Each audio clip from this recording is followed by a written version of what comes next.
CBS News correspondent Peter Van Sant reports tonight on a new and powerful illegal drug being trafficked on the nation's campuses. Some users call it a touch of ecstasy. Some researchers call it flirting with brain damage.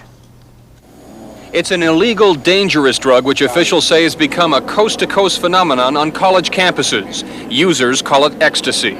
It's instant love. It's like being on a cloud. It's indescribable. You have to be there. It's really ecstasy. Investigators say the use of ecstasy is growing at an alarming rate on college campuses across the country, becoming the drug of choice among many students who believe that it's a harmless high, a drug that poses no physical risk. 90% of the people who take this drug think it's safe, completely safe. It's probably in the pockets of a lot of kids walking around campus. It's as widespread as cocaine. Everybody was on it.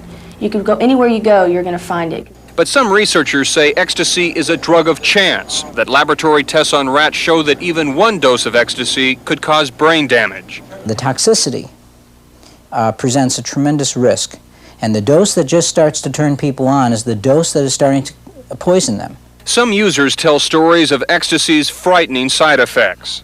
She said her body was in one part of the universe and her mind was in the other part. She couldn't pull them together. She started shaking. Ecstasy used to be legal. Just last year, some bars sold it over the counter.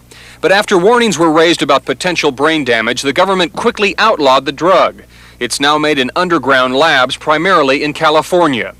Sally Krawcheck, an investigative student reporter at the University of North Carolina, says ecstasy is easy to get on campus. It comes in Federal Express. It comes in when people go away for the weekends, buy it and bring it back. You'll always hear that someone's going on an X road trip. Those road trips often end up in Dallas, the city investigators call the ecstasy capital of the U.S.